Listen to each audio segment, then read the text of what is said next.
Mike, hit us with our first topic. You hit us with it. Yeah, no, we are almost at Sunday. So close, I can smell it, I can taste it. I cannot wait for real football. Tomorrow, and yesterday we did a lot actually. of focus on how the Browns defense is going to have to slow down Joe Burrow and the Bengals offense. So let's kind of flip the switch here, and we'll start with the battle in the trenches here, Bull. You just alluded to it, but the Bengals defensive line, I think, is one of the more underrated units in all of football, not just in the NFC North, in the entire league.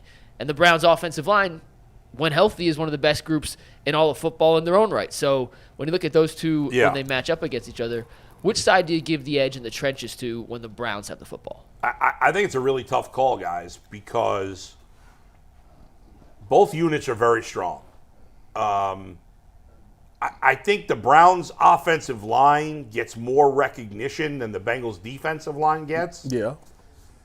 The thing that the Bengals' defensive line doesn't have is they don't have a superstar on the end. Mm-hmm. But I think Trey Hendrickson is just in that next group. Mm-hmm.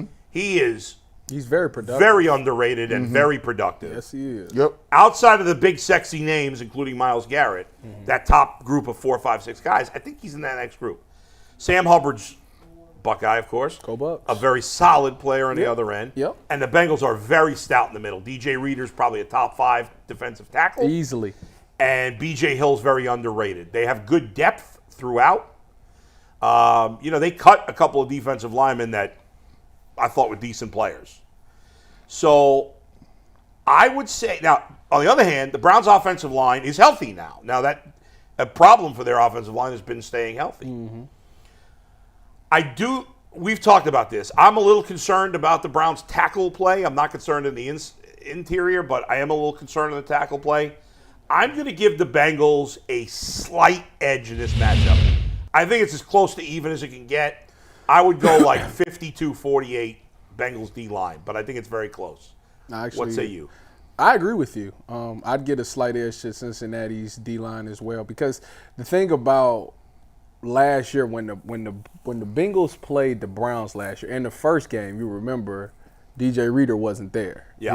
I think he was hurt. Yeah, he missed a few games last year, yeah. And the Browns ran all over him. It was over. Yeah. Second game, he was there, and I think it might have been one of Chubb's worst games. So I think that having that guy in the middle, and obviously the Browns have to come up with a plan to try to get him out of there. But when you got a defensive tackle that can penetrate like that and get in that backfield and make that running back stop his feet, that's like the worst thing for a running back. And he does a great job of doing that. I don't know, maybe we can blame it on the health of the offensive line, but I just think DJ Reader's a really good tackle. So I would, for that reason right there. And then on the outside, I mean, Jared Wills and Jack Conklin, they hit or miss, so I would get a slight edge to Cincinnati's D-line, because Trey Hendrickson is one of those guys that when he get going, for the Saints, he was really productive. With Cincinnati, he's been very productive. And you're right, he's one of those guys that his name doesn't get mentioned in the top DNs, but he's just outside that category, and he can be a problem. And Sam Hubbard is a guy that got a great motor on him, who's going to keep coming and coming and coming and coming. Wow. And never go ahead, G. Yeah. Man, this is about as close as you can get. I don't want to do a cop out and do a 50-50 tie, because it's just, you ask me a question, I try to at least give you who I think has the edge, even if it's really small. Hendrickson is a guy who I like the fact that both the ends could play the run as well as the pass. Yeah. They're not all or nothing ends. They do a solid job. They rarely are outside of their gap. They do a good job of getting off blocks. The weak link, as I stated before, is Jed Wills. He's a guy that I worry about, in terms of, is he going to be a dude that's going to be able to keep, Deshaun Watson upright and straight? I think Deshaun Watson is going to move around anyway. So, that they kind of minimizes what the effect could be, because there is a mobile guy back there, unlike the last couple of years. I would give here's why I'm gonna edge the Bengals. I'm gonna edge the Bengals because I want to see if Wyatt Teller was the Wyatt Teller of, say, 2020, I go with the Browns, because I thought Wyatt Teller was playing like a top 10 type like lineman. He was. He was a rogue. He was an impact. Anytime he was pulling, he was getting 2-for-1s, BOGOs, buy one get one free. He's knocking. He's just knocking. Yeah, I'm gonna get the D tackle. Then I'm gonna go up and upgrade and just be in the secondary on your safeties and corners. That's illegal. Well, like he was getting that. I was like, oh, this dude is crazy. For the center got to come into play in that. If he could push up to the next level, that means that Tyvis up there telling his D lineman, hey y'all gotta do something. I'm telling you, I should never see him back here. I'm telling you. And when you look at this matchup, guys, you know, the Bengals, their linebackers are really good. Yeah. Right? Yep, So if the Browns offensive line can't get to that second level and you leave those linebackers, they've got two, top 15 linebackers, top 10 maybe even. If those guys if offensive linemen can't get to them, that's a problem. They're very seldomly are they not gonna make the play. Right. Like in a one-on-one situation, more times than not, they do a good job of tackling. It's like a Bobby Wagner. If Bobby gets a one-on-one and it's clean, he's a for sure tackler. Right. So that's what DeQuell Jackson was. Exactly. DeQuell always made the play. The Browns are gonna have to have a way. It really comes down to the center. Ethan Pochik is gonna have to. He's gonna have some times where he's gonna have one-on-ones. The guard might give him a little bump. But he got to get to that next level to help get to that linebacker. If he gets hands on the linebacker, that's how you create those alleys, and that's how the running backs hit it, which is what Chubb is looking for. Yeah, where the Browns are super dangerous is when they was really rolling, when they had J.C. Treader, and when they had Teller, and then they had Bitonio, they was road grading. And on top of that, up front as a defensive lineman, they were so varied in the way they could run outside zone. They was running stretch. They could run in guard, tackle, pull, backside, kick out. They could run inside zone. They was running gap schemes. They was doing a whole lot of different things with Baker Mayfield because Baker didn't have the skill set. So they was running a lot of play action off that. And so they kept you always guessing and judging because they had tight ends with motions and shifts and stuff like that. So now I'm anxious to see, are they going to still be as mobile and as moldable in their run game, or are they just going to be like, well, look, we got Chubb and we got Deshaun Watson, and now you can't put that many people in the box and Chubb will make one guy mix. It also comes down to what formation they coming out in. If they coming out in gun and they spreading things out, now you're looking at more of a zone team. But I think Chubb is one of those guys that wants to get downhill. So I'm interested, and I think everybody's interested to see how do you mix the Deshaun Watson and the Chubb that works with your offensive line. And then another thing, Ethan Pochik was a Pro Bowler last year, right? Yeah, he was. Was he? Was he? Yeah, or was he was an alternate. I felt like he was on track for it, and then he got hurt. But I can't remember if he. I know he graded out. He was not actually named a Pro Bowler last year. But had he not gotten hurt, he probably would have been a Pro Bowler. I guess.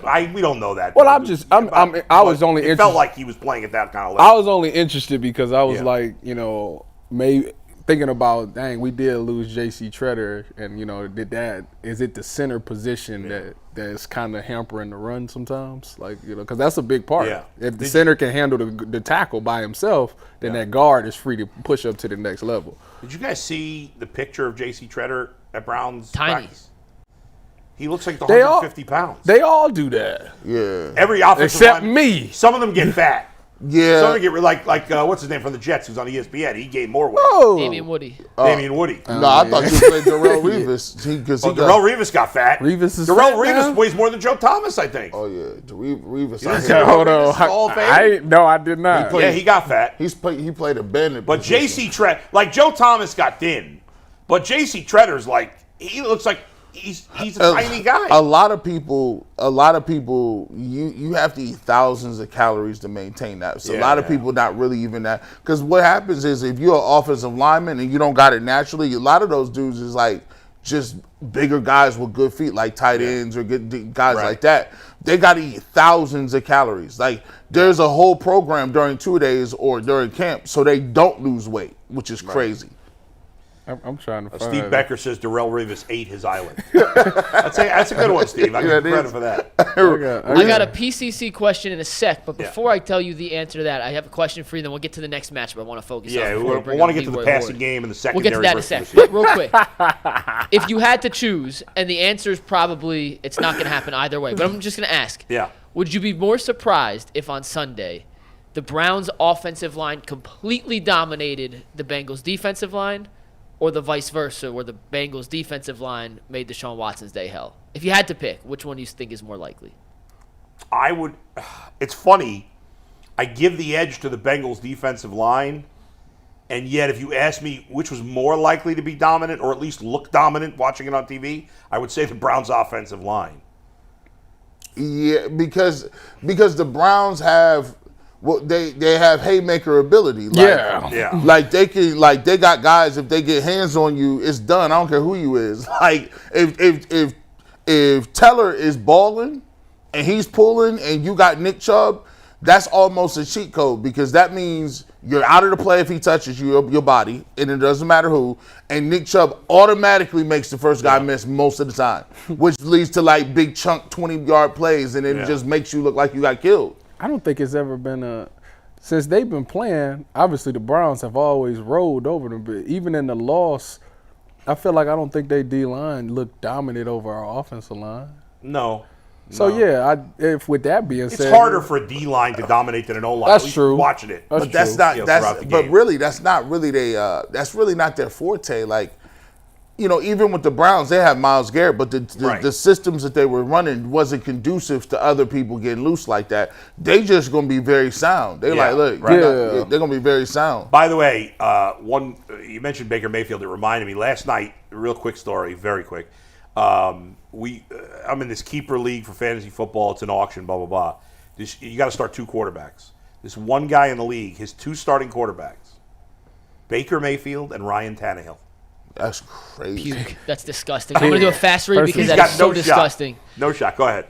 We asked the internet a question. Whenever we do that, it's brought to us by PCC Airfoils. If you're looking for a job with career advancement and great benefits, well, PCC Airfoils is the leading manufacturer in Northeast Ohio. All locations of PCC Airfoils in Eastlake, Menor, Wickliffe, and Minerva are hiring for all positions starting at $18 and up. Plus, full benefit packages, paid time off, and a signing bonus. You can apply online at precast.com/careers to learn more. We asked the YouTube chat who they thought had the edge in the trenches. And with over 260 votes in less than 10 minutes. 83% Browns O-line. 76. So 3/4 believe the Browns have the edge in the trenches. All 3 of you guys actually gave the edge to the Bengals. So little split there between the chat and you guys, but very close. Very close. It's very close. Toss up. Before we get to the Browns receivers against the Bengals secondary, you mentioned tomorrow night's the first game of the season, Lions Chiefs. That line has gone down to 5 because Travis Kelce may not play. I think they're now saying it's a bruise. It's a bone bruise. It's a bone bruise. He's questionable for tomorrow. Now, my guess is it's Travis Kelce. He's going to. I mean, he got hurt his rookie year, missed the whole season. I don't think he's not missed a game due to injury since. I think he missed a game because of COVID or whatever. But he's never missed a game since his rookie year due to injury.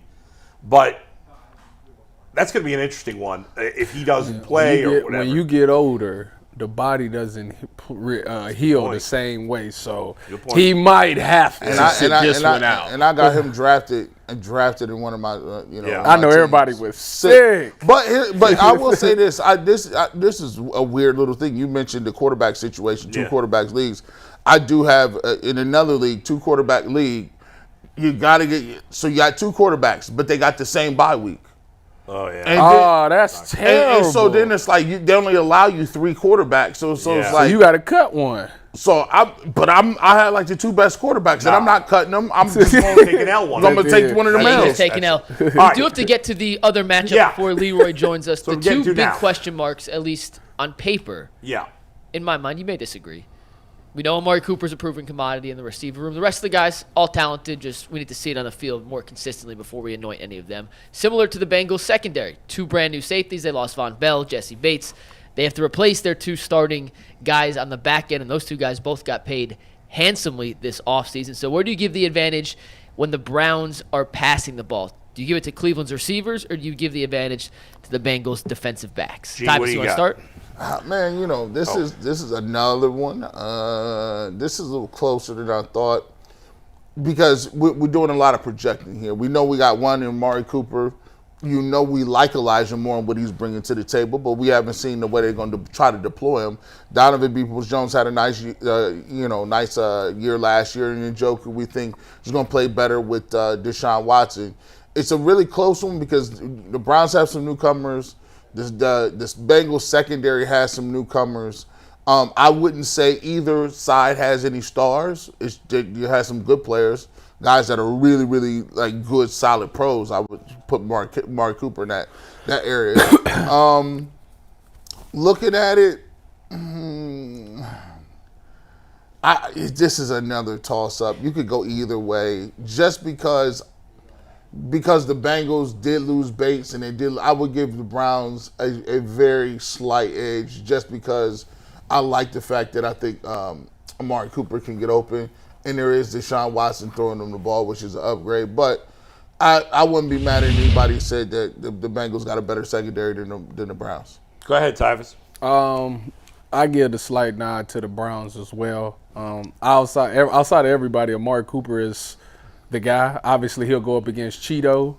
Cheeto and Coop played together in Dallas, which I played with both of them in Dallas for a preseason. And I remember we used to talk about how Amari Cooper was unguardable. So it'll be interesting to see those two go back and forth at it, even though Cheeto is coming off of a serious injury. So I think it's going to take a while for him to get back to him being what he was anyways. He got to get back in the groove of things. So Amari Cooper gets that slight edge. My favorite guy is Mike Hilton out of this matchup. He's going to have Elijah Moore. Now, the interesting thing about that one is Elijah Moore is a guy that they're going to move around all over the field. He's not just going to be in the slot. He's going to be a running back and all these other things. So if Mike Hilton does a great job of slowing him down or stopping him, I think that does put a wrinkle in the Browns' offense and what they really want to get accomplished. And I think Mike Hilton's good enough to do it. And Lou does a great job of calling defense with just some of the disguises that he has. But ultimately, I think I get a slight nod to the Browns because of the fact that they got Deshaun Watson, and Deshaun's going to put that ball in the spot where only his guys get it. We've seen him in the preseason, and I got a chance to see him in practice. He looks really, really good, and I'm excited to see him get back out there and do that. So just from the simple fact that I think Deshaun Watson will be back, that's why I'm going to get a slight advantage to the Browns receivers. We all thought it was close on the line, and we all gave a slight edge to the Bengals D-line. We all think it's close wide receiver versus secondary, and I'm with these guys. I'm also giving a slight edge to the Browns offensive line here. Now, I think Browns receivers. What did I say? Offensive line. Sorry. Browns receivers. Yeah. One of the things you mentioned, Chidobe Awuzie is the Bengals' top corner. He is coming off a serious injury. He was having his best season last year before he got hurt. Mm-hmm. He was having a Pro Bowl caliber season. He got hurt. You know, playing your first game, that's tricky, coming off a knee injury. It's all because you got to get the groove and the feeling back. And so I got to give Amari Cooper the edge there, no doubt. Now I think this is going to be one of the toughest tests for Elijah Moore because Mike Hilton's one of the best slot corners in the league. There's no doubt it. I like Cam Taylor-Britt. I don't think you like the Bengals young guys as much as I do. I don't have a problem with him. Yeah. I got to see it. I think he's got to prove it. There's no doubt. My thing is that until you're out there all the time, like it's communication, it's different looks. I don't know how you're gonna be in a game time situation. But he played a lot last year. I get now, that. At safety, there's no experience. Yeah. Okay, Dax Hill was their first round pick last year. He's talented, but he's very raw, and he didn't play that much last year. Their other starting safety is going to be Nick Scott, who they got from the Rams, who was like their third safety. Yeah. They got they got their first round pick this year. Jordan Battle is a safety, but he's been banged up in camp. He a hitter. I like him. And they got this kid Tyson Anderson, who I think was a late pick or an undrafted guy who really, stood out. Kind of the way, oh my God, I just forgot his name. Ronnie Hickman? Ronnie Hickman did for the Browns. Go Bucks. This guy stood out for the Bengals in camp. So it's an interesting group, but I'm always about, you got to prove it. The Bengals secondary has to prove it. And I think they've got some, Mike Hilton and Chidobe Awuzie have proven it. They'll be fine. But he's coming off an injury. Yeah. And so the only short thing week one for the Bengals in the secondary is Mike Hilton. So I got to go with the Browns. Yeah. And I just think that at that safety position, at safety at the most is the most communication. Because you see everything. You know, maybe a corner's out there and he's in his own world, but as a safety, you got to see the whole picture. You got to be to watch film and be like, okay, when this comes out, this is what they're running. Let me make sure this guy knows. Or that wide receiver has a reduced split. Let me tell this corner, hey, be alert for this over. Or tell this linebacker, be alert for this over route that's about to come. Yeah. It's a lot of communication that goes on at that safety. And for it to be two young guys, it kind of concerns me. So I can see it potentially being a coverage bust. And then on top of that, even though Lou is such a great defensive coordinator, it might be times in that game where he says, you know, I can't necessarily call that because I don't know how they can handle it. Now, as the season goes on, obviously they'll get better. But as a first time out there with the bullets live flying where games and stats actually count, you got to call things that your players are comfortable with and knowing that they have a grasp on. Yeah, and he has a good feel for it. He does. So knowing Lou and watching him and what he does, what would, as a person who sees the Bengals, what do you think his approach is going to be defensively? Again, when the Browns is on offense, stop Nick Chubb. Is he gonna be more blitz? Is he gonna be more in base? Is he gonna what do you think his game plan is gonna be? I don't think I think they're gonna. I mean, it's really hard to say with him because he does one thing one week and then the next week completely lives up. He does. But I think he's gonna be a little hesitant to blitz. Mike Hilton. Everybody. Well, I'm actually with you on this. Yeah, ball, I think he's going to be a little hesitant to blitz in this matchup, especially early. I wonder, is Marquise playing? Do y'all know that? Do we know that? Marquise Goodwin? I think so. Yeah. I mean, he ain't blitzing then. Yeah, I think they're going to be hesitant. I think he's going to try to. Well, he's going to try to have his front four take care of business. Well, I think that's the good thing about Elijah Moore. If you blitz now, like Mike Hilton is such a great slot blitzer. Right. But if you blitz him now, we throwing the check, right? We throwing the out or the screen right to if he blitzes, Elijah. He's got to get there right away. Exactly. Or he's in big trouble. Mikey, what do you got?